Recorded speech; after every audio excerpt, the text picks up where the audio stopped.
Now we come back today. We have scrolling on the banner. There's the topic of today, and it's been in the news lately too, especially since the Trump administration. And there's connection to his office of faith or something like that, and the Christian nationalism. And we like to address this because it's not something new. It's been around for quite a while. It's resurfaced. It was in the '80s, so we'll go from there. And Jeremy's got a lot of notes, a lot of things to bring in. I'm just going to weigh in on occasion. So anyway, let's take it away, I guess. Yeah, by all means. So hello, everybody. And we are going to talk about Christian nationalism, and this is going to be kind of an interesting conversation.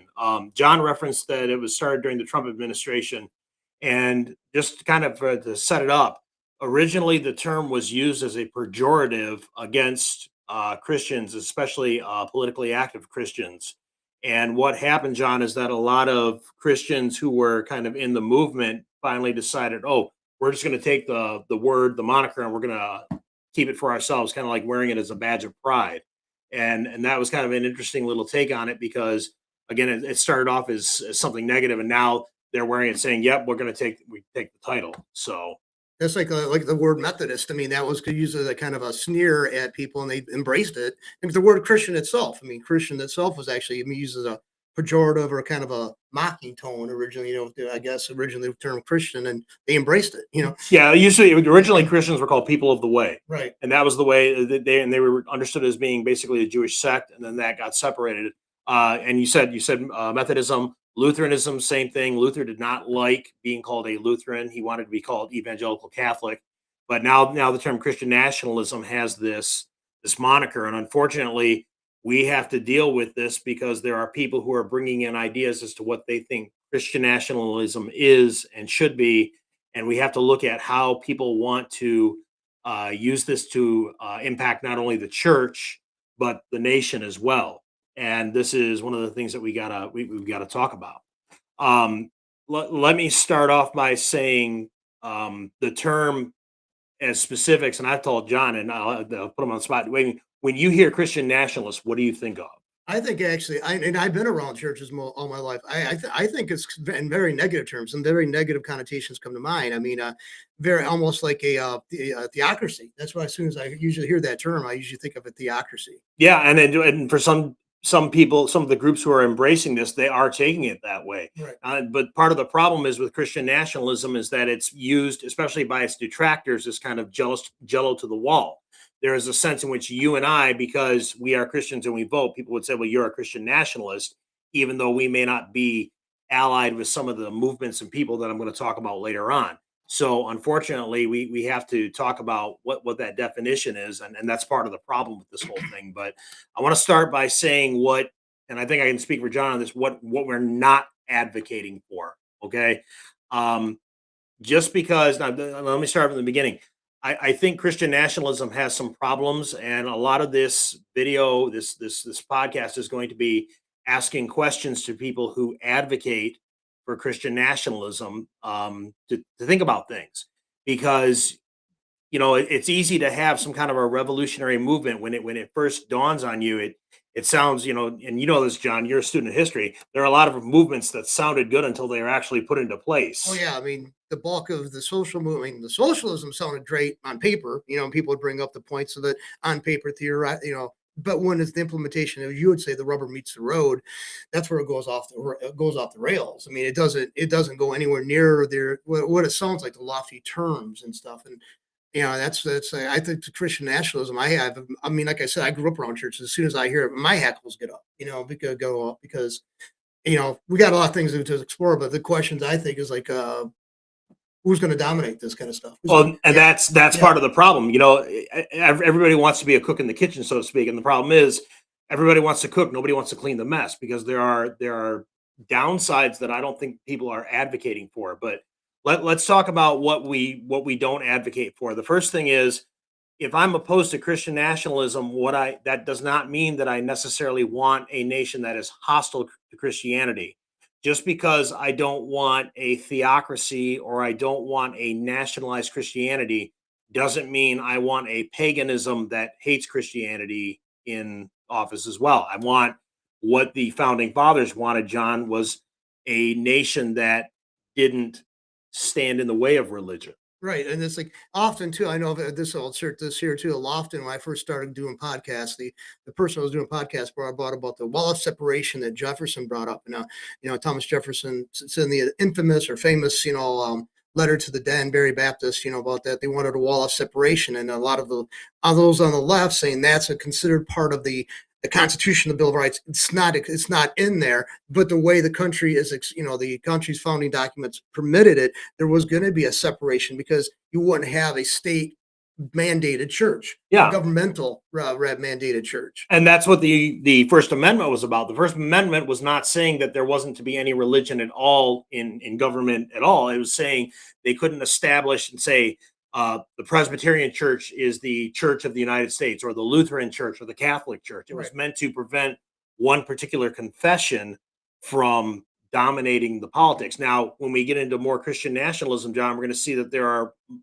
are movements in this that would actually like to overthrow that, Yeah, which is a little troubling to me. But very troubling. again, we don't want a nation hostile to Christianity. If a guy is running for president or Congress and he says my first goal is to make Christianity illegal, I'm not going to vote for the guy. No, or definitely have this animosity. I don't. I think it's ridiculous. And the left always seems, and this is right. We're addressing this right off the bat. The left, one of the people who are opposed to religion or religious influences on people's lives, being brought into this the political realm, they always bring up the history, the very checkered, very violent history of the Roman Catholic Church and the abuses people suffered under that, very strong, heavy-handed rule. And that's what and it's the thing is that's the reason why I oppose it, because that's going to be the overarching vision most people are going to have when you bring in mention Christians and politics in the same breath. Yes. Christianity and politics in the same breath. So I definitely don't try to sugarcoat the atrocities committed during those throughout the ages because of that connection to that powerful politicized Christianity. Well, you remember in the 19, I mean, this is before either one of us, John, but in 1960, when John F. Kennedy was running, people were freaked out because Yeah. he was Catholic. My mom was a Roman Catholic at that point. This is before she left the church, and my dad jokes he was dating her at the time. And he said when he took her to cast a ballot because she was like they're going someplace and she hadn't voted yet, and he dropped her off. He goes, she just canceled my vote. And she voted for that Catholic, and so, but he was like he wasn't that hardcore against Catholics. Matter of fact, he had considered joining the church if please my Anyway, it didn't work out. My mom eventually left the church herself, but I mean, he appealed to her because she was Catholic. He was Catholic, Right. John F. Kennedy did, and of course she was a Hungarian and he was an Irish Catholic, but they're still Catholics. Oh yeah, and you have that sense of solidarity, and now it turned out that nothing like that really happened. Partly because number one, Kennedy was not a great Catholic by No, Catholic standards, and number two, he was assassinated before he was in office for too long. But he was 1,000 days, and he was like, he's coming up on the election. He was a tragic character, and I mean, in fact, but if he hadn't been assassinated, his administration would have gone down as probably mediocre at best. I've heard that Yeah, too. yeah. So that is interesting. Second thing is, I'm not saying, again, because I'm opposed to Christian nationalism, I'm not saying that I'm going to not vote for a Christian politician. If a politician is good, Christian or not, and he aligns with what I want, I'm going to vote for the guy. Yeah, I agree with that too. But I have a tendency to shy away from people like there's a guy running for governor. I'm not going to give him the name because I got questions out to him. I want him to answer. He's a guy. He's on Facebook and stuff. And see, my thing is every time I hear Christian or Christian nationalism or leaning towards Christian nationalism, to me it's automatic. Like they're going to push for hardcore Zionism, Christian Zionism, and just like basically fusing us to the modern state of Israel. Right. And that's what I have serious issues with because I don't find it, that's a separate issue. I think we addressed it on a couple other podcasts, but I have a real serious issue because I think that destroys. I don't see how you can be aligned with people who are like that because a Christian's got criteria what you're supposed to be aligned with, and the Zionists, the Israelis are Zionist or whatever, certainly don't meet those marks. No, absolutely not. And that's part of the problem because what kind of alliances are we getting into? I mean, on any side. I mean, there are things that you run into. The other thing that I want to say, I'm not advocating for quietism. We're not saying don't vote. Christian nationalism, obviously, even if I oppose that, I do believe Christians should vote and should vote according to conscience and according to doctrine. We are not Amish. We are not Mennonites. In fact, it's the Amish are admirable in some ways, but I do sometimes I'm a little bothered, John, that sometimes they don't actually partake in our government. But actually, if you've seen the last election broadcast cycle where Trump was running for president, they came. That was the first time I ever actually saw any of the Amish actually advocating for a political candidate. They Really? were actually many of them. Some, I mean, I've seen evidence. I mean, pictures with their buggies, and they had those. They had Trump signs on the, flags and stuff flying them. Oh, So that was, wow. and that just goes to show you how strange this political spectrum, I mean, political reality is going on in the United States when people who are typically have not been vocal Uh-huh. about politics. Some of them, and I'm not going to say I don't know the body of the size, and there's many branches of the Amish. There's different, affiliations in that group. I mean, I don't know the number of them, but there's several, and there are some who actually came out in defense or in support of Trump, and that shocked me because I've never seen that. I'm 62, and I've never seen that apparent. I mean, that visual. Now, it might have the fact that they was local elections they're involved in. He just didn't see it with maybe the press, chose to focus on it. But I've never seen that amount of involvement on the behalf of the Amish. I'm surprised by that too, because Amish, as a general rule, are politically they sit out of politics, Right. and I think the Mennonites to a degree do too. That's absolutely fascinating. I did not know that. See, the Mennonites too, though. There's like some, like, because I have a book on them, and they actually had some. The Mennonites were the ones that left the farms and stuff like that because they're a little bit less severe or austere, also, than the Amish. I think the Mennonites were actually the original. The Mennonites were actually the original group, and the Amish were split off them because they didn't think they were zealous enough. I might have that wrong, but that's the way I recall being told. But anyway, some of the Mennonites would be considered political leftists, and some of them back in the '60s were involved in the anti-war protests and stuff like that for Vietnam Yes, War. Some of them were the Mennonites were. that makes sense because they're pacifists as a Right. general rule. So I got this quote, and I love this quote. This was by a Lutheran pastor friend of mine. He said, "I do not want Christian nationalism. I want a nation of Christians." And there is, and John can weigh in this, but there is a difference. Yeah, they're see, I think, and I don't want to go dump too fast. But see, I can understand people being motivated out of their Christian consciousness to vote certain things along the political lines, according to that. But to have this block to say you're not going to be considered Christian if you don't vote along these lines, absolutely, I have a problem with that. And we're going to talk about later on, John, historically how that's looked. And not only does it, the problem is that it opens doors for real problems, and especially between Christians with each other. We're going to get into that later on. But so basically, the bulk of this show is I'm going to throw some questions out, and I want, if you're a Christian nationalist or you're advocating for this, I'd like you to think about these questions. There's a guy in the Lutheran Church Missouri Synod. His name is David Ramirez, and I kind of hope he sees this. And I generally agree with him on a lot of his doctrine. He's a very good, very good pastor. But he, I think, is an advocate for Christian nationalism. Now, in Lutheranism, our Christian nationalist advocates are percentage-wise smaller than you might find in, say, Presbyterianism or even like Reformed Baptist circles. But I mean, we still have ours there, and I'm sure if you look everywhere, you'll find something. We'll talk about some places where you find it. But the first thing is, again, how do we define Christian nationalism? I mean, we have to understand, was it Voltaire who said, let us define our terms? Right. Yeah. Before we begin this argument or debate, yeah, let us define our terms. Yeah. So John, what would we think is a good working definition? Would we say somebody, I mean, obviously that would include theocracy, but would we say a government that is heavily influenced by a church or confession or directly run? How would you frame that? How I would say, and I mean, I don't know if it's a negative or positive, but I would see as a negative. I mean, it'd be so much in lockstep with a particular church, because Yes. I mean, there's a multiplicity with even the Catholic Church, within the Lutheran churches, within the bodies like the Methodists, Yep. the Baptist. I mean, there's so many divisions of that. You'd have to have somebody stepping up and try to assume to speak for everybody. That's why I think that's where I think I have a real issue with. They're going to try to speak for everybody, and they're going to get really vilify those who are not in lockstep with them. And that speaks to a problem, John, because some of the people in the Christian nationalist movement say, well, we're just going to do one for generic Christianity. Well, what's generic Christianity? Right. What happens when the doctrine of group A and group B comes into conflict? Because, ladies and gentlemen, you have to understand something. Historically, in the church, the church state unity has affected how worship is conducted, and we'll get into that later on, but it's a serious thing.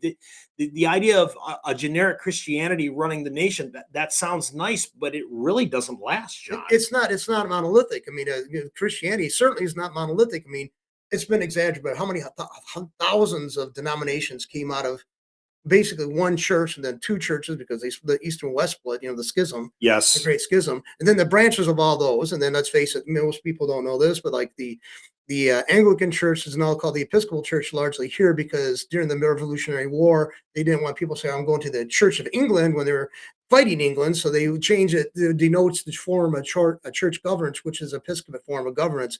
Also, the Roman Catholic and other churches like that have a Episcopal form of government. But Yeah. the Episcopalian Church was known by that because it was a splinter group of the Anglican Church. Yep. And then later on, after the Episcopals broke out, the Anglican Church had split there, and that's where we get the Wesleyans and the Methodists. Yep. From the Church of England, because a high church, low church, broad church, whatever they called it. So yeah, I mean, there's so many factions within the factions. And you even touched on how Wesleyanism eventually gave birth to the Pentecostal movement, which is another splintering of. Yeah. I mean, you realize how many groups are charismatic Pentecostal? Yeah, and then I've just this guy. I grew up in a Pentecostal church. It was Assemblies of God, and they were like Trinitarian form. But I guess there's the oneness variation that I guess that's a bit more prominent now. And I never experienced it. When people were baptized as Father, Son, and Holy Spirit, now they got people who are with the oneness Pentecostalism that just they just baptize in Jesus' name only. Yep. And that doesn't even, I mean, you just hit Wesleyanism there. I mean, you went to the Anglican Church. We didn't go through the Lutheran. We didn't go through the Catholic. And that's, by the way, one of the little dirty secrets. Catholicism has a lot of factions, and they sweep under the rug, but they have factions too. Well, yeah. Well, I remember reading a book about it was like within the Roman Catholic Church, there are the Dominicans and the Franciscans, and then you had the Jesuits, which came later. There was Counter-Reformation. They're actually opposed to each other too. I mean, it still goes on. It still goes on. They have a different approach. I mean, you see that you got people now denouncing the Pope for his statement about, and I mean, the Pope said the statements, and you had Catholics within the Catholic Church or churchmen or church people who are, and we're not talking about lay people, we're talking clergy. Yep. Actually are speaking against what he said. So there is divisions within the Catholic Church, and people think that's not true, but it is very true. I mean, by the way, John, somebody told me that Sean Hannity quit being a Catholic over this. yeah, I have a problem with that because I mean, I don't think if this is the issue that he's dying on a hill for, I think he was never that good of a Catholic in the first place. That's a good point. Yeah. But so let's go on to the next question here, John. So like, how do Christian nationalists, how do you reconcile the idea of Christian nationalism with John 18:36? For those who don't know, in John 18:36, Jesus is speaking to Pilate, and he says, "My kingdom is not of this world. Right. If my kingdom were of this world, my servants would fight." But we notice that Jesus makes a clear, sharp distinction between his kingdom and the world's kingdom. And he's making clear to Pilate that, look, this is not going to be an overthrow. This is not a political thing. This is a different kingdom. It's a spiritual kingdom. Right. And when you read, and Christian nationalists, they've responded to me, say, well, when you read in the Lord's Prayer where he says, "Your kingdom come," he's talking about the spiritual kingdom. He's talking about the church. He's not talking about a ruling party or monarchy or a political faction. He's talking about the church as a whole coming in. It says the kingdom of God is righteousness, peace, and joy in the Holy Spirit. And I mean, how do you define that? I have here Matthew 28. Jesus says, "Go and make disciples of all nations." He doesn't say, "Go construct governments in the name of Jesus." No, I think it's too. I mean, I don't want to jump ahead too far, but Go ahead, yeah. my major point is too. People are afraid that if you're not a Christian nationalist, you're actually saying you're dismissing the morality, the teachings, the ethics, the ethical system, and the connection to Christ that they love. Now, I cherish that as well. But if you want to look at it, Christianity came about largely in the West. We know it through the Roman Catholic Church. When you look at the factions, they had to fight against. The church had to fight for the Rome and then people and pre-Christian before it became Christian, the Roman Empire become Christian. Yeah. They prevailed because they had a moral teachings that appealed to people. Yes. And they overcame crass, vulgar, pretty much anything hedonistic cultures. Yep. That was like it was like the light is shining at the darkest areas of the world. They became like a moral force because let's face it, wherever they came into, the Romans had the empire was built upon slavery, and after the advent of Christianity, that was withering away. Yes. So I mean, it's because it allowed people to see people as humans and not something that they could just so easily shun and push away. That's what Christ taught. Yep. Christ taught that. I mean, this like reconciliation, and there was Stoics actually had the philosophy that the king and the slave are what similar. They're like there's equality there. Yes. That was the Stoic, and actually kind of dovetail all of Christianity later Yes. on because it resonated. It would become like, and the perseverance of like the suffering and stuff like that. There's a lot of connections to the Stoics that later on were brought. The Catholic Church that had thinkers that are or academics that brought them in. Or I think they're called scholastics. They Yep. brought them and fused them together. There was like a lot of dovetail in this. So there's a lot of interconnectedness to those ideas. One of the things that to piggyback on that, John, that made Christianity popular was in the Roman Empire. If you had a baby and you didn't want it, you'd just leave the baby out to die. Right, and there was no mark against you for that. No, and the thing is, the Christians would go around. They would take these babies, and this is where the idea of the orphanage comes around. And they would raise these kids, and Rome inadvertently propagated the Christian church through this because the Christians were showing a degree of humanity that the Romans were not. And again, that made impressions on people. Well, it was because let's face it, the Romans at first, when Christianity started gaining momentum, looked at it as a slave religion, Yes. appealed to the slaves, and because basically they're saying there's equality, God loves you, God cares about you, even though you're a slave in this part of the world, this empire, and that was, and let's face it, on the human terms, that had to be something to cling to. And this speaks to a point about Christian nationalism, John. At the very best, I mean, wouldn't you say in some ways it's trying to put the cart before the horse Yeah, in its goal? yeah. Because it wants, and we'll get to this later, but it was society becoming converted, people becoming converted that changed societies. It wasn't the other way around. In fact, if you go the other way around, you run into problems. Right. But yeah, that's true. I mean, we should be making disciples and not constructing governments. That's exactly the point I was going to go with. I mean, it's like you gotta change heart and minds. That's a term that used a lot of political parlance. Is like you got to change hearts and minds. I mean, they spend millions of dollars when a country goes into another country. We have gone in the United States, gone into other countries to try to get the natives, the people we're trying to now occupy. We're trying to win their hearts and minds. So Right. we give away food and we let them see our way of life, and and we bring some over here and then they come back and it's such a much better. We try to win the hearts and minds. Yes. You got to see something distinctively beneficial for them to be joined up with us, right? Yes. That's the way the Christians have to approach it. Oh, absolutely. Yeah. So the next question is, John, that I would ask a Christian nationalist is how does this differ from the false teaching of what's called millenarianism? Now, millenarianism was a belief that came about, I believe, in the 4th century, and it basically taught that the entirety of the world would be transformed before Jesus returned. It's kind of like postmillennialism. It was this idea that we're going to have a totally transformed Christian society before Jesus returns.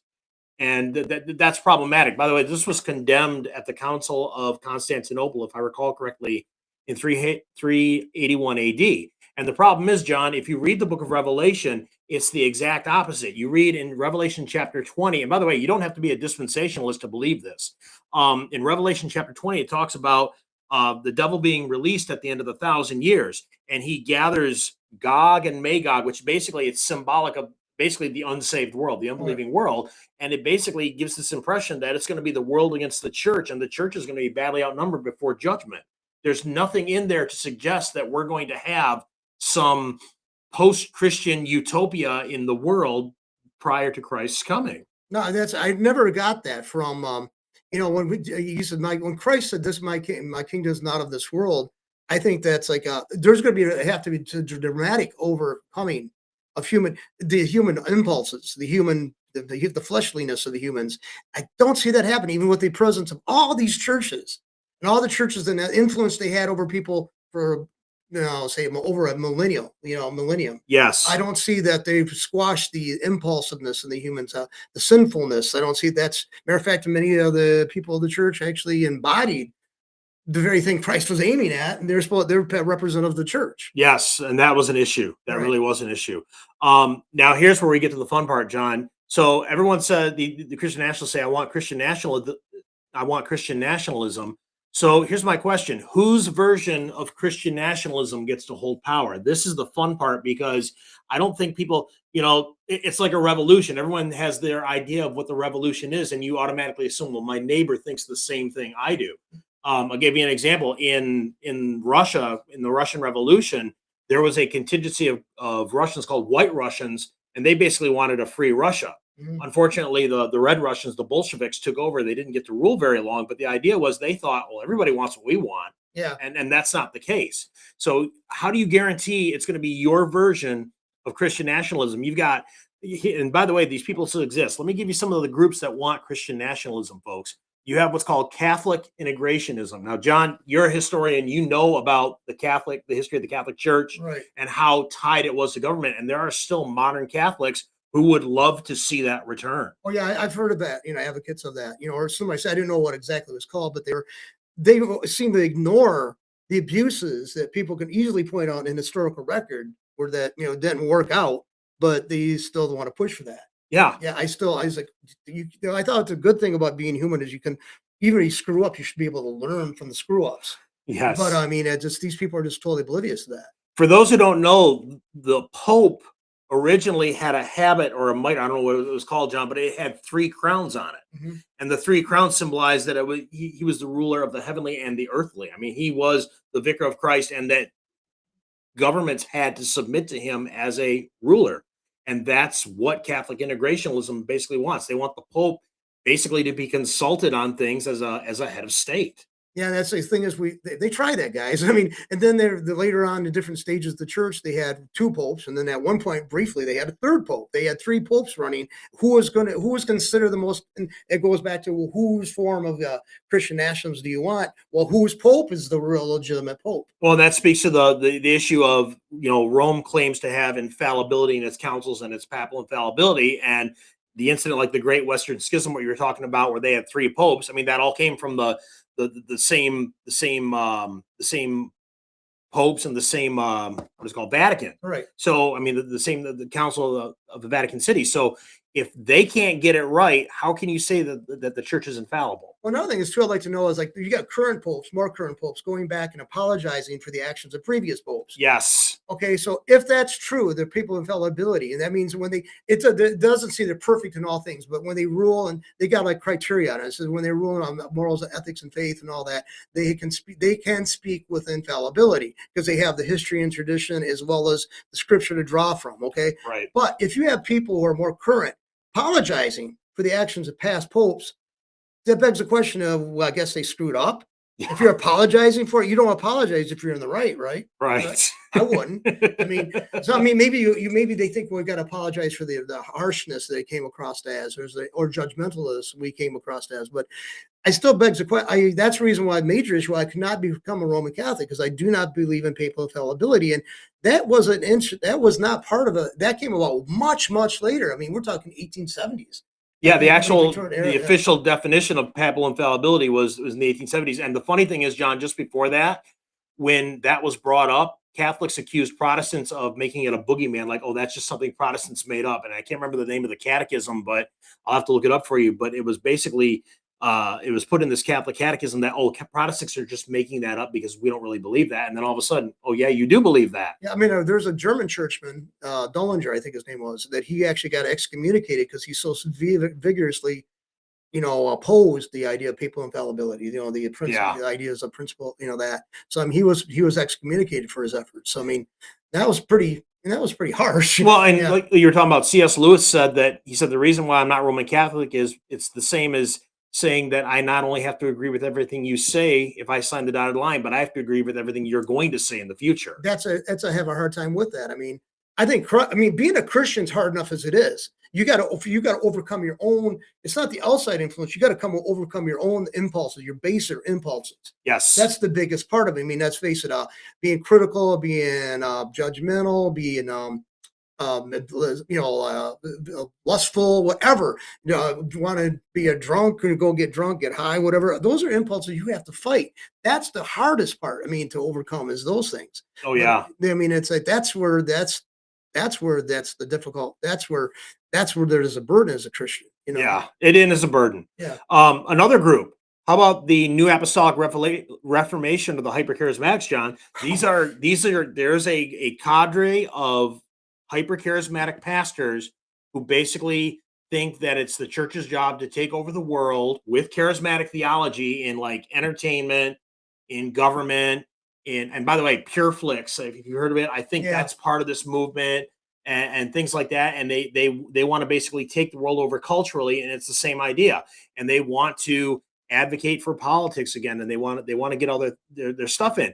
And again, this is a if you know the theology of the New Apostolic Reformation, this is hypercharismaticism. This is a terrible form of charismaticism. Leaders in this movement, John, have been kicked out of churches for affairs. They've had questionable financial ties and things like this, and it's an absolute mess. I mean, do they get to run this?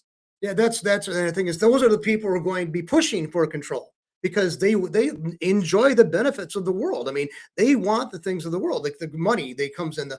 I mean, come on, everybody's seen the televangelist. I mean, like Hagee, even what is it, Olstein? Live your best life now, and that's all they're concerned about is the wealth and the plush lifestyles, very plush. Oh, I told you before we recorded, John. I think some of this. I'm not going to say every Christian nationalist does this, but I think some of it's coveting power. That's all it is. That they're trying to gain political. If you're a person following Christ, Jesus, the Christ, he said, I am foregoing the power he could have had because this was not his realm. Yep. Was not going to be intended to be his realm.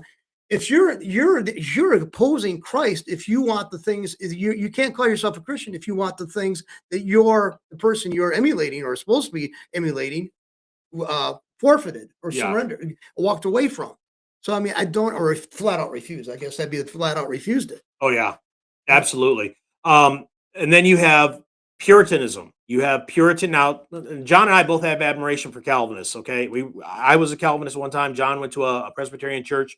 We have a lot of admiration for Calvinists, but at the same time, the Puritan strand of Calvinism went too far on things. And under this, you got guys like Joel Webbon and Douglas Wilson. And you have to understand, we'll get to this later on, but when Puritanism was in charge of England, it put a lot of stipulations and controls on people. And if you were not Puritan, I mean, John, they would bind your consciences for things like you cannot just jump ahead. You were not allowed to celebrate Christmas under a Puritan ruled England. Right. And if you made and I can't remember the name of the pie, but it's some kind of pie, you could be arrested if somebody turned you in. That's how ridiculous and legalistic it got. And that's what Christ himself railed against. I mean, when he was going against the Pharisees for like the minutia, being overly concerned about, what they tithe, the cumin and all that stuff and the mint. But yeah, you have an issue with me healing people on the Sabbath. You're missing the bigger part, the bigger thrust of God's law, God's law on the world is to have concern for one another. Right. And the minutia comes to the forefront. Everything else is neglected. And the thing is, John, people will, like, if you talk to some of these people, they'll say, "Oh, we won't actually enact anything like that." How do you know? Yeah, How do you know? It happened once in history. What makes you think it can't happen again? yeah. Look at the brutality that suffered under Puritanism. It wasn't Cromwell. Oh Wasn't yeah, it? he was terrible to the Irish Catholics. He was absolutely he was menacing to them. He was horrible. Yeah, I mean, he wrote. He took pages to make tracts to inspire his troops to be brutal. He used misused the Bible. Pages. I think it was the Geneva Bible, wasn't it? Or I don't remember exactly, but I wouldn't be surprised by that. because yeah, I mean the Geneva Bible. That's a long story, but I mean, great translation by the way. But Joel Webbon, who, to be honest, he's the founder of Right Response Ministries, and he stuck his foot in his mouth so many times. John, I told you a little bit about that before. Doug Wilson, I'm not sure where he stands on stuff. I know he has some weird ideas, but I mean, both of them are kind of they're branches from the Puritanism. Then you got John. Oh my gosh, these guys are embarrassing, John. The Stone Choir. These guys are, and when I say they're Nazis, folks, they are literal Nazis. They want a fascist government in place. They want to overthrow the United States Constitution, and they want the swastika and everything. And ladies and gentlemen, and John and I have talked about this a million times, there was more problem with Hitler than just his anti-Semitism. And if you look at fascism is not a purely right-wing political No. ideology. fact, I think I sent you that video, John. But there's a guy in I think he's Greek, and he goes through what fascism is, and he says fascism is just as left wing as it is right wing. Well, actually, there's a book called Illiberal Education, and it talks about the left. Actually, Nazis, and the Nazis themselves had embraced a lot of the socialist platform. They had like 13 planks of the Nazi platform came directly from the socialist platform. Yeah, See what it is, and it all comes from people who want to basically create a heaven on earth. That's what it boils. It sounds overly simplifying, but it isn't. They want to create God's heaven here on earth. right. And it's like they want to be able to do it with these they think they can do it with all these very flawed individuals, including themselves, and which are when they're agitating for the stuff they're showing their imperfections, Yes. their faults and their flaws. That's what I mean. I have a hard time with it because it goes back to Christ. If you're a Christian, you're supposed to emulate Christ. Yep. He didn't pursue this. Nope. That No. no. No, in fact, if you read in any of the epistles, you don't see the Apostle Paul issuing any order like this. No. Nothing about taking governments over. Nothing about this. He talks about living a Christian life and bearing witness to other people. That's what he talks about. And then, John, here's one that will kind of surprise you. But do you know that the social gospel of liberal Christianity is actually a form of this Christian nationalism? Yeah. I mean, think about it. Welfare. It comes from well-intentioned Christians who carried it too far. I mean, that is really a form of, if you want to get technical, it's a form of Christian nationalism because it comes from skewed Christian ideas. Well, if you take it the other direction, you have people who are hyper militaristic who are Christians, and they want to basically have the military take over and do everything all over the world. I mean, I've seen branches about people who are Christian nationalists want to make sure we export our system of government all over the world. They're also advocating violence, which is not was something Christ himself, again, did not advocate. Yeah, well, that was an element of Catholic integrationalism as well. Right. I mean, that went from that too. So you've got all these factions. So how do I know who's going to get the power? Because if you're advocating for Christian nationalism, just understand there are all these groups, and I'm sure there are some I've forgotten about, John. There are all these groups who want to go along with it. And, I think there's another problem, John, is it really realistic? Let's say we did want Christian nationalism in our current climate and culture. Do you think it's realistic that this could get off the ground? No, I don't. And matter of fact, I would say that I wouldn't want to, first of all. But another thing is too, even if it did, I wouldn't want to live under the draconian type of laws that they'd have to push down their throats, even make it halfway workable. Right. I wouldn't want it. Right. I guess it's like everybody wants to go. They say everybody wants to go to heaven, but they don't want to go, and they don't want to die. Yeah. Well, it's like, but it's like basically, do you really want to have these? There's no way you could be a compassionate dictator. That's the way it's going to. They have to be. You'd have to be an ultimate dictator. I don't see anybody has that much in going for themselves to have that ability to be real hardcore on one thing and not be too overly rigid on everything else. Well, especially when you have to, and it gets to this later on, but this would require in some ways an overthrow of the Constitution. Some of these ideologies would require that. And a revolution never goes well like that. Well, I've had people who are ardent. They lean towards they didn't state themselves to be Christian nationalists, but they had the way they want to do is they have the Christians in power politically. So everything a Christian nationalist would advocate. Basically, they don't like the Constitution and Bill of Rights because that's too permissive. It creates too permissive a society. Well, I always look at it this way. I respond to that when I hear that. I say, well, God didn't force you you're not an automaton. You're not a robot. You actually have choice, right? Yes. And you have reconciliation when you screw up. When you sin, you can go get reconciled, do whatever. It's on your consciences are pricked. You go and you talk to your preacher, your minister, your priest, whatever. You talk to God. You talk to the people you offend. You try to work things out. But you're not totally ruled out from those kind of course of action. You still have that in your possibility, the realm of possibility. But nobody shuts you off in a prison so you can't exercise any of your freedom. Right. Right. And let's go to the next question here, John. So let's go back to Noah. When Noah was commanded by God to build an ark, the story of Noah's Ark, because God was going to judge the world. Did Noah say, hey, God, let me try to build a Christian nation instead? No. And the scripture makes clear that there are a lot of ways we are in a parallel time with Noah. Right. Really, Jesus is the ark in a sense. And I heard that said, it was really good. We're not called to try to change the culture. We're called to bring people out of the culture and into the ark of Jesus Christ. Well, the Orthodox Church sees the church as being a hospital for Yes. sick souls and people who are, damaged goods, I guess you'd call it nowadays. They have serious problems because of sin, and sin is a cause.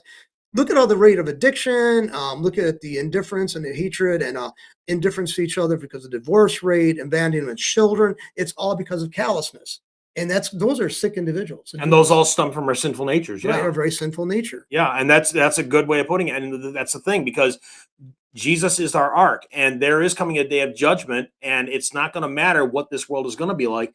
This world is going to be judged, and it's going to be judged with fire, and only those in the ark of Jesus Christ will be saved. And so I don't see the validity of trying to build a Christian nation here in the sense that people want to. Now, again, we are salt and light. Do the things we do have positive effects on our society? They should. But that should not be our goal. Our goal is not here. Our goal is to bear witness to Jesus and bring people into the church and into Jesus Christ. Let your light so shine before men, they see your good works and glorify your Father who is in heaven. Matthew 5:16. Yes. I was just say Matthew. I knew there was a book of Matthew. I couldn't remember what. And here's the other thing, John, because this is one of the points that people say, well, if we have a Christian nation, we'll have more Christians overall. I don't think that's necessarily true. The first century church grew under persecution in the Roman Empire. The Roman Empire was hostile, and yet, like we were talking about earlier, Christianity grew. If you go to China or North Korea or in Africa, these places don't have Christian nationalism. They don't even have Christian-friendly governments in many places, and yet they are growing. Right.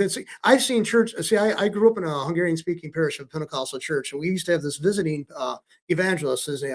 I think his name is Gulias or something like that. He came in. He was Romanian. Uh-huh. And he was a well-known Bible smuggler in the eastern section of the world. Uh-huh. And a matter of fact, he was imprisoned. He had been interrogated. I don't know if he wasn't actually he was tortured. He skated around that or stating that, but he got so well known to be a smuggler. People at the border guards would say, "Oh, it's you again." Okay, and they're passing through because he didn't care. No matter how many times they stopped him and they confiscated the Bibles he was bringing in, and he said all these people who are so oppressed, it's almost like it's kind of tapping into this like forbidden fruit thing that usually if apply goes against us as humans, sexuality, drunkenness, whatever, the lust of the body and the flesh, those things.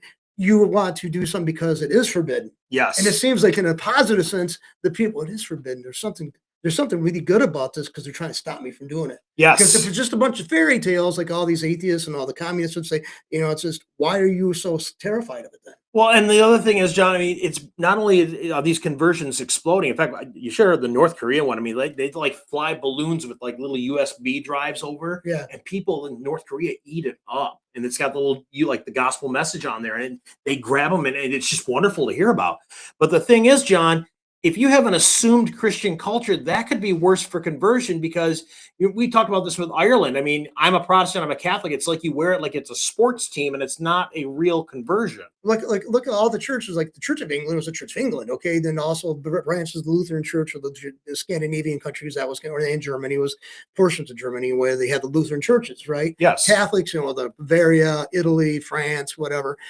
Where you had those like assumed, and they actually many of the governments would allocate resources, taxes to actually keep those going. They have very low church attendance. Now we're in the United States where we don't allow that. We allow people to write off donations, and we allow like churches to be taxed free status on the churches and the buildings and all that stuff. You got all kinds of competition going on Yes. to bring people into different types of churches. Yes. And so Christianity is more active. I don't know if it could be considered a real true Christianity because you got somebody out there so many denominations that say fail in that respect. But at least you got competition. You got people being brought into different churches, whereas churches where they assume that was part of their identity, they don't attend church. Well, and the other problem is, John, what happens if your state church, if your Christian nation is run by a liberal denomination? Right. In Finland, this is a problem because the state church, which is the Lutheran Church, is a very liberal denomination now. Right. So what happens when you have that? Yeah, it's because basically you have a very corrupted form of the gospel being taught. Yes. You're not being taught the full gospel, it comes with it. You have life changing, but there's things required. Things are going to be more, should I say, incumbent upon you as a Christian.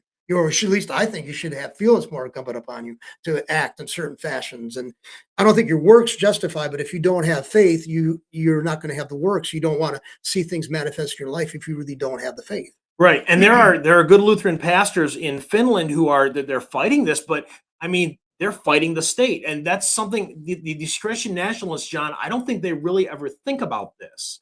I don't think they understand that. They assume, well, when we take over, it's going to be static and it's going to be pristine doctrine 24/7. And historically, that's not the No, case. no, it's not. That is not the case at all. So, well, here's another question, John. So, what happens if you have a non-Christian candidate that has more Christian ideas than a professing Christian candidate? Who's that guy from Texas, Tallarico? Yeah, yeah, that one I don't familiar with. He's basically this liberal. I mean, he's this far left leaning. I don't know if he'll make it through Texas or not, but he's this far left leaning guy who's trying to get votes in Texas, and he's using the Bible. Well, what happens if his opponent is a Republican atheist who agrees with me politically on everything else, and I'm voting in Texas, so to speak?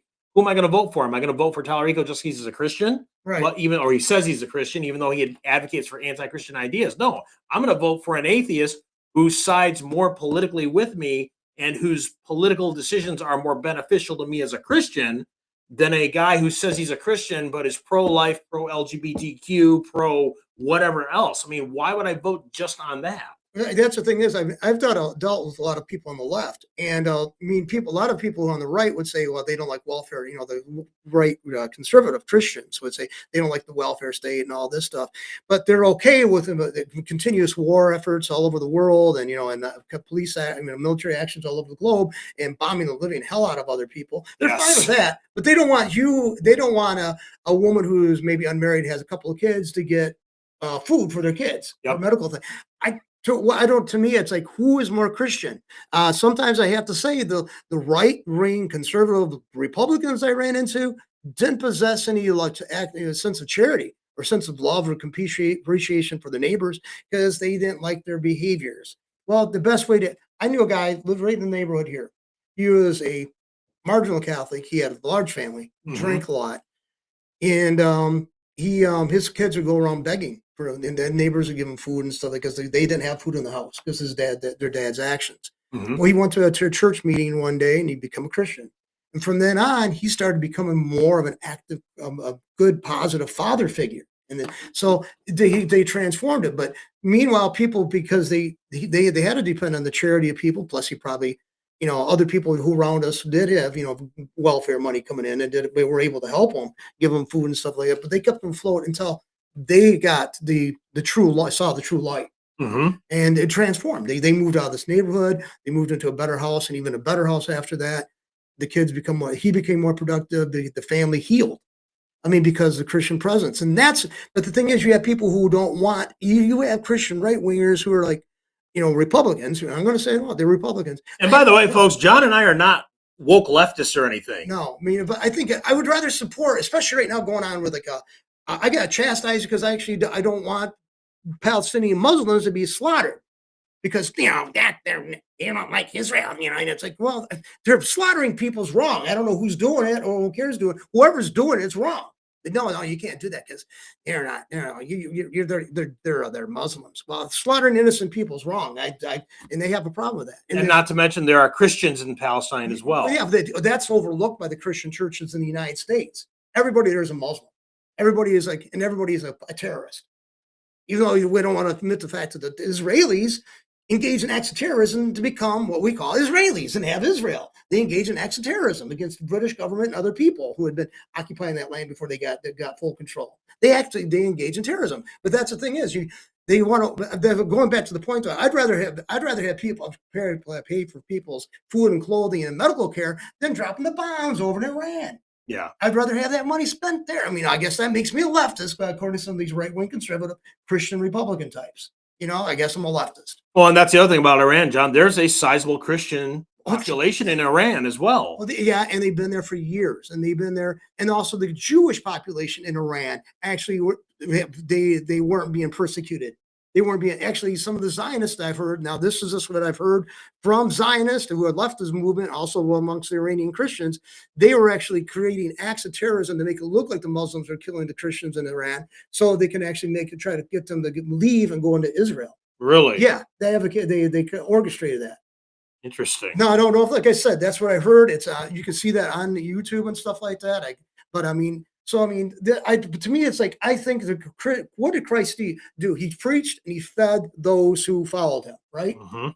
The reason why he said, what did he say? If you say go in peace and they don't have food, what have you done recently? So I mean, I think I would err on the side of being a leftist and being a leftist Christian than being this ultra like, well, I'm going to look down on them because they don't have a good paying job.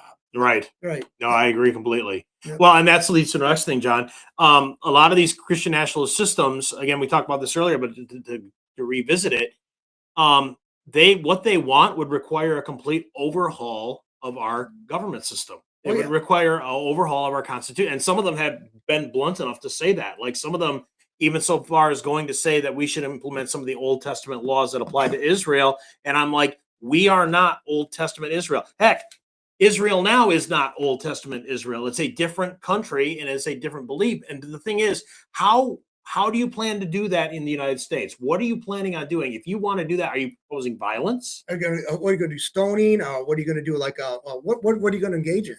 I mean, somebody that's like adulterers are going to be stoned to death, beheaded. What are you going to do? I mean, another thing is too, a lot of these Christians in this country, where their view of like warfare and stuff, they are actually looking for martyrdom, and they will criticize Islam because it really values martyrdom and teaches martyrdom. But they're no different in some respects. Some of these Christian nationalists would be, especially when it comes to support Israel and Zionism. Right. They'd be your children's going to die, but they're going to go automatically to heaven because they fought for.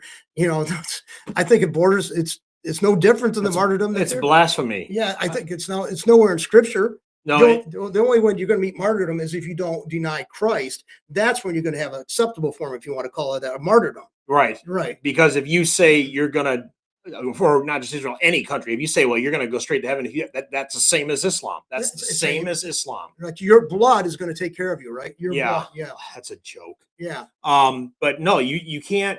I mean, what are you going to do to make your Christian nationalist vision happen? What is because again, with a revolution, it sounds good until you actually do it. Was it Mike Tyson said everybody has a plan until the first punch is thrown? Yeah, exactly. And that goes for the person throwing the punch because things may not end up the way that you want them to end up. So, all right, now here's the other problem, because Christian nationalists, some of them will kind of acknowledge this and they say, so what? But Christian nationalism in history is not without its problems, John. And this is the problem. And again, I've heard Christian nationalists say, yeah, we know there can be problems, and they just kind of gloss over it. And I'm like, no, you have to deal with these, because if you're going to have an honest conversation about this, you have to tell me how to prevent this. Like, and here's a list of things. Like, again, you had utopianism. You have this idea that you're going to create a heaven and earth, which, by the way, the NAR believes that, the hypercharismatics, they think that their Christian nationalism will breed a perfect utopian Christian country when Jesus comes back and everything will be perfect. And it's an absolute joke. And then you've got, what about the problem, like we talk about with cultural Christianity? What happens when people start identifying Christian by, I'm an American? Mm-hmm. And it's no different. And again, it's like the Ireland thing. I'm Catholic, I'm Protestant, which means basically I was born in County Cork or Ulster or whatever. Right. Then you have what I call cross-confessional clashes. And John, you as going to the Assyrian Church of the East will appreciate this. Johann Jorg was a German ruler, and when he took over, he became a Calvinist. And he said to the Lutherans, you can't have altars, you can't have crucifixes, you can't do all these things that were uniquely Lutheran. You basically had to do it like a Christian. And this is one of my biggest problems with Christian nationalism, John, the way, especially how the Puritans did it, because he was kind of a proto-Puritan. And he took all these things out that were distinctly Lutheran and basically said, you have to be a Calvinist. Now, John, could you imagine a Puritan, and again, I'm picking on the Puritans because they're how notorious they are for it, coming in and taking over as a mayor of Flint and saying, you guys in the Assyrian Church of the East have to take all your images down. You can't say the words of institution and believe that it's the body and blood of Christ. You have to do it our way. Yeah, that's what it comes down to. interpretation of scripture and whose interpretation of tradition or total. If you keep on removing tradition, what do you have connected to Christianity? It is your tradition stretching back 2,000 years. Yes. So I mean, I don't see. And another thing is too. A lot of the Protestants will say, "Well, we have the Bible." Well, guess what? And we don't like the Catholic Church because they don't read the Bible. Yeah, guess what? If somebody preserved these teachings or compile these books that you walk around carrying, okay. Now, of course, the Catholic Church have more books in their they consider to be scripture, but ultimately, you have to go back to the point who people who translate the works and from the original languages into leading up to English, and the Catholic Church and the Catholic Church had a hand in that. Yeah. So, what are you going to throw a jettison that? So, basically, what are you going to be a Christian on? What are you going to be using to be considered a Christian? Well, and that's the thing, because these guys here in the English Puritans, again, if they take over, if they were to take over, let's say they had their way, and they said, okay, you can't have, because they don't believe in any images at all. Why not? Because, well, that's what the Calvinists believe. Well, we're not Calvinists. Right. If you look historically, nobody had a problem seriously with icons until like the 6th or 7th century when you had the iconoclast controversy. And the thing is, we don't venerate, we don't worship the icons, but we have the icons there to remind us, because that is a visual reminder and it helps keep our mind centered. Like when I go into a good church like that, like yours, John, I go in and my mind is taken to a different place. Right, and we see that in the Syrian Church of the East, we don't have icons. We have just a cross without the corpus on it. There's no bodies on it. Like Jesus is not on the cross, but it's just there is kind of a dignity to it, the way that's decorated and all that. It brings you in.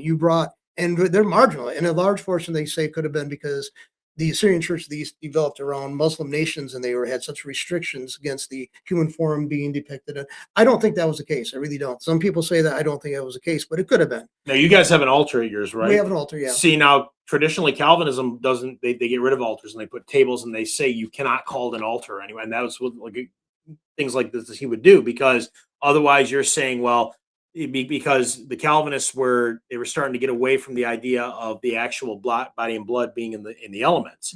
Even though Calvin didn't quite go as far as to like do the just symbolic thing, they were starting to lean in that direction for certain things.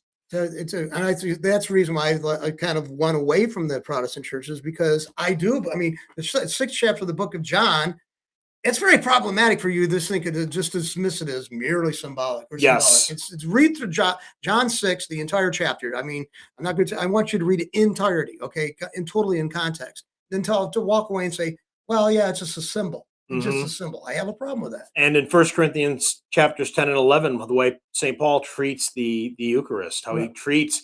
He calls it the body and the blood. I mean, he calls it that. I mean, how are you going to get around that? But another thing is, if you have amenity to, I forget what part it is, as in Corinthians 2, if you have amenity between you and your brother, lay down your gifts at the altar, go reconcile before. Oh, Matthew 5, but yes. Yeah, so I mean, it's like that's okay. And many people do this and this, and now also a part that says many of the people do this and this and are asleep, which means they're dead. Okay, they died because of that. Because they did not discern the body and blood. Yeah. And then you got, and John, you know this one historically, the 30 Years' War. Yeah, I've heard the 30 Years' War. Basically, it wasn't totally religious, but it became a fight between Catholics, Lutherans, Calvinists, and Anabaptists, and it was fought largely on religious grounds. And by the way, a lot of people take that 30 Years' War and they say that's the first time where you see the idea of religious toleration really starting to becoming about because of the 30 Years' War. And it was a terrible war. 4 million plus people died. A lot of them civilians, by famine, by disease, everything like as a result of the war. And it really was one of the things that brought in secularism because of these horrible wars that into Europe. See, ironically, if you want to look at it before the advent of Christianity in Europe and the rest of the world, the average person basically had rulers over you, and you're always going to be a subject to them. Christianity, even in the imperfect form, and there was actually Catholic, there was like Protestant nations that had kings and queens, obviously, and so were Catholic. But because of the outcome, and the way I see it, because of the valuing of the individual, Christ had the value of the individual. That now led into the political sphere, and that influenced the political sphere, but it was inadvertent. But they had a question. They were calling themselves a Christian nation, but they had a Christian king or a queen, but now they had to address how they were treating their brothers and sisters. Right. See, that was a development that came in. That was a positive, but it wasn't on the tip of a spear. It was like a thing that they said, this is your example, but you're not leading by this example. Yes. That makes a big difference because Right. anybody can quote unquote convert by the sword. Again, that's what Islam does. And the problem is though, you don't have real conversion. You have people paying lip service, Right. which causes problems.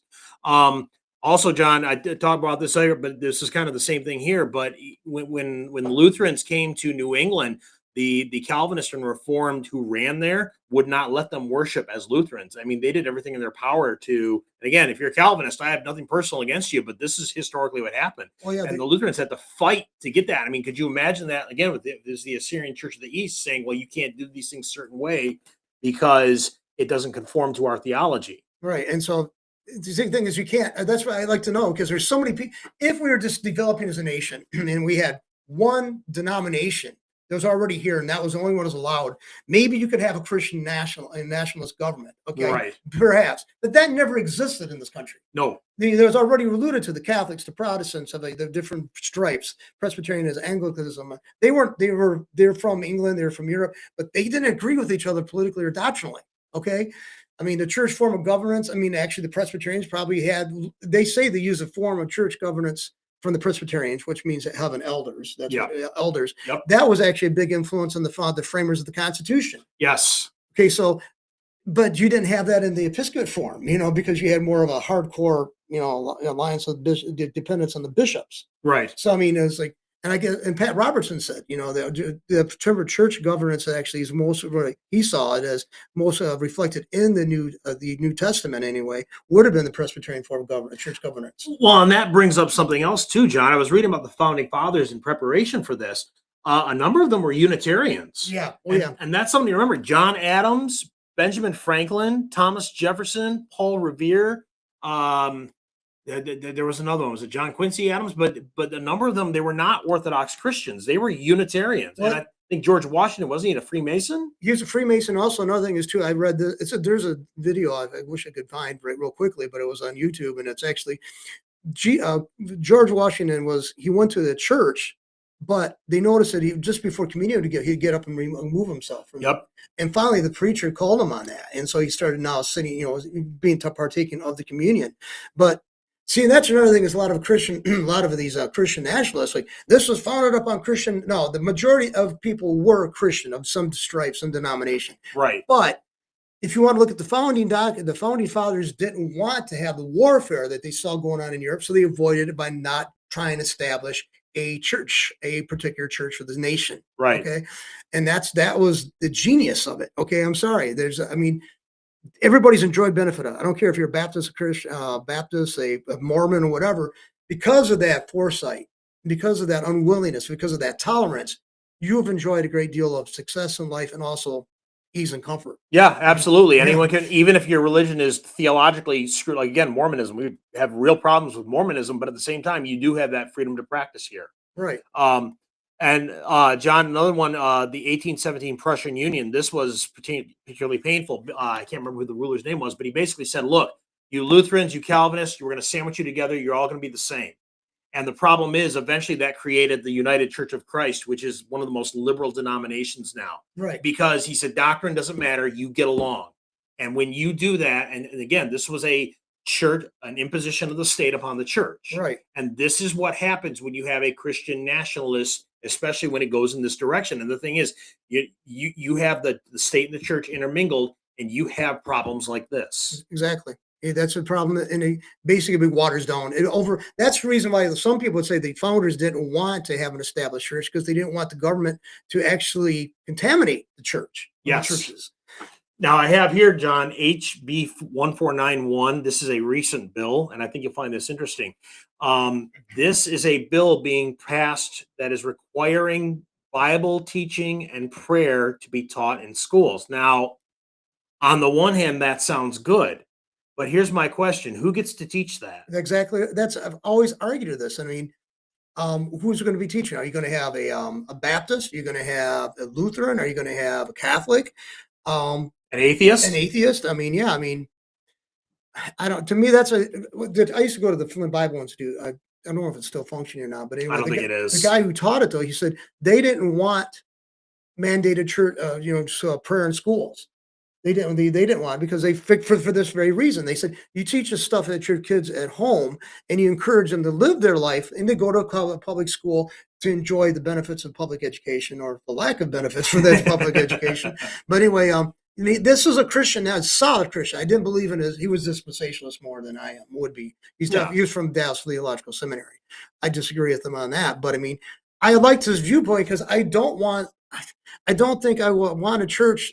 I mean, you'd be just degenerating who's going to say what type of prayer in the public schools. You wouldn't even get to the basics of about proper education for secular education, and that's important. I mean, you can't just say all I need is from the Bible. That's ridiculous.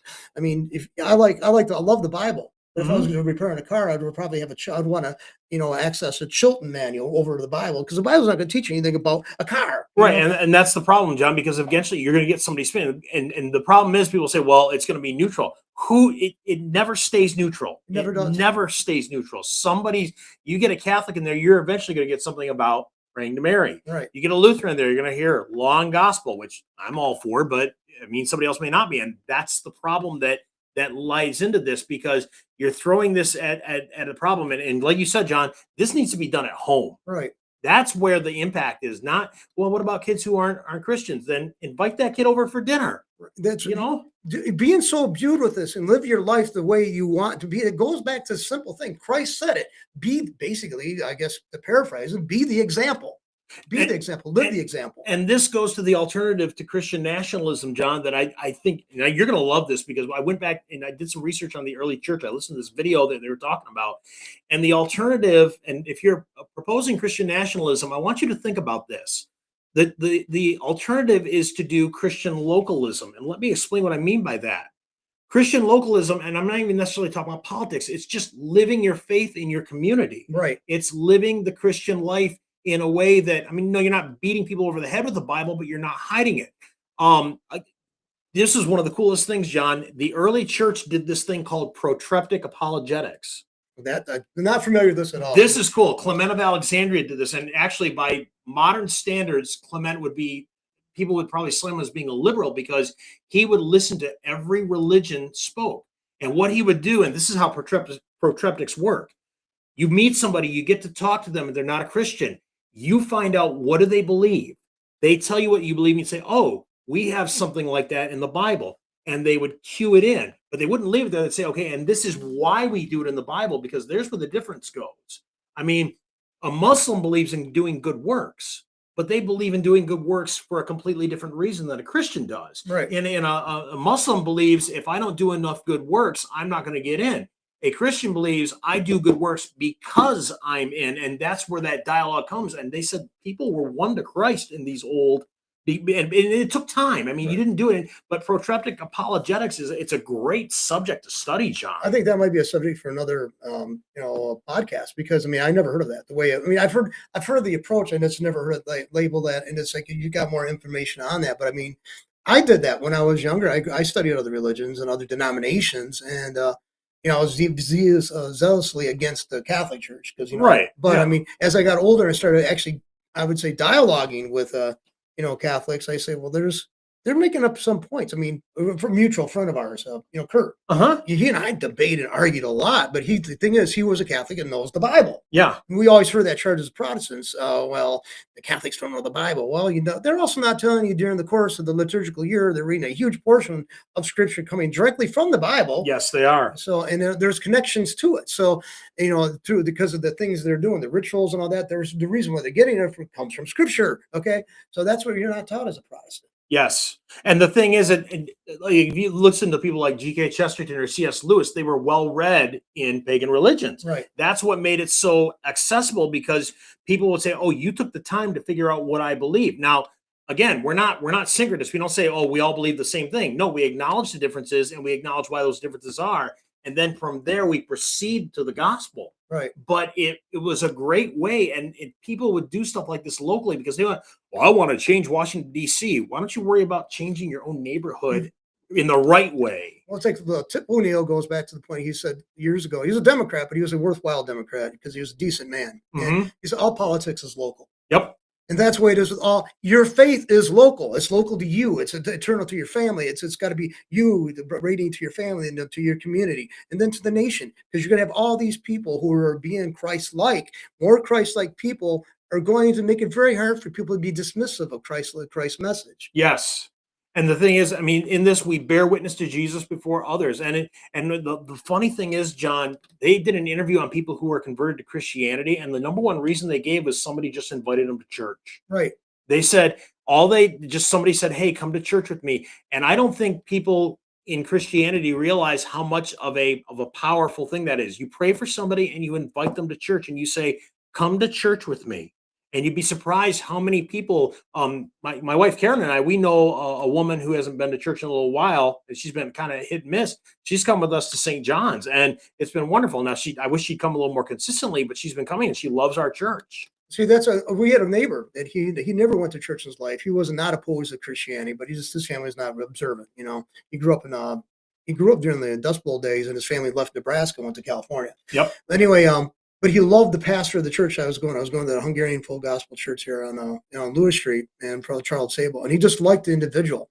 And he started giving money to the church. He donated an organ to him and stuff like this, a little Wurlitzer organ. Oh, nice. Yeah, a real nice one. And so, but he always had, and he'd go to the functions, like dinners, and he'd go to occasional sermon. But he was brought in by that. I think towards the end, I don't think he ever got baptized, but I think he was a professing Christian. Yeah. And so, I mean, because of that, because it just does if you see Christ represented in the people around you, I find it you'd have to be a very hard-hearted person not to like somebody who's living a Christ-like life. You'd be a total jerk to not see some kind of appeal to that. Yeah. And we're not saying that this is going to guarantee conversions across the board. It may, it may not. But the thing is, this will have more of an impact long run than you trying to change Washington, D.C. I mean, big deal if you get the right person voted in there, if you get any of that. If your neighbor is still going to hell, what does that matter? All right. And see, you're called to preach the gospel. You're not called to get elected to office. Yep. Now, if you convince, and I'm not saying that people shouldn't be who are Christians, but I have a tendency to think as a Christian, you should probably stay away from politics, to being a political politician, because it's such a filthy.